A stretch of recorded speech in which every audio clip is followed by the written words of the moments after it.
So if you take the kind of the school districts where they have a lot of autonomy to do their own thing and yet policies set, and so often it comes from the federal government really, doesn't it? Because there's money and strings attached and they want programs, so they want us to go in a direction. The state has that same power.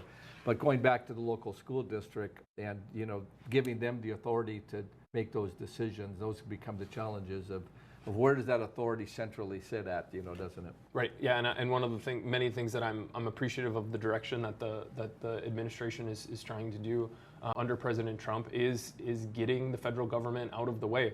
We spend more time. I'm sort of the chief compliance officer for our large school district, complying with the federal reporting requirements for federal grants that make up not even 10% of our overall revenue. And so I think there's a lot of opportunity to further empower states and local communities, because I as a member of my local community want to be the one that my school board's listening to when it comes to figuring out the type of curriculum that's being used and the field trips that are being taken and the experiences and skills that students are building. I'm less interested in what Washington D.C. has to say about that. So I think directionally we're moving in the right direction. Under the president's leadership, I'm excited to see Superintendent Basler get out and bring some of that North Dakota common sense to Washington and hopefully make that vision a reality, because it's going to be the folks here in North Dakota and all of our local communities that are going to be the ones that understand what's best for our kids. When Kirsten Basler going out, she took a lot of public hits because of back to the Common Core. Now, maybe I don't know if you know that much about it when Common Core came. Can you talk a little bit about what your view of that was? Because I was one of the guys on the other side because I didn't really like the direction they were Sure. imposing on us.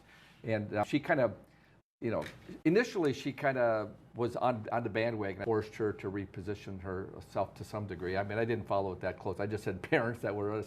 I would just hear them just ranting over it. Right. Talk I mean, to us a little bit about that. Yeah, I mean, generally. What you know. I mean, yeah. I'm not saying you know anything about it, but if you do, I'd love to hear your thoughts on it. I can't speak to the specifics of what Superintendent Basler was thinking at the time. Understood. I can tell you that I think Common Core, as part of a sort of federal effort to nationalize education, is horrible. And so I think the underlying goal of elevating expectations is something that I think is great. And so while I think the aim was admirable in the sense that we want to continue to push schools to do better, to help kids learn more, it is fine. But when it comes off in sort of the sense of a one-size-fits-all set of standards, I'm pretty uninterested in what the state of New York wants their kids to learn. I'm very interested in what our families across North Dakota have to say. And so, I mean, as a general rule, I think, speaking specifically to Common Core and just generally, we should reject any and all forms of federalization of education, because we know what's best here in North Dakota.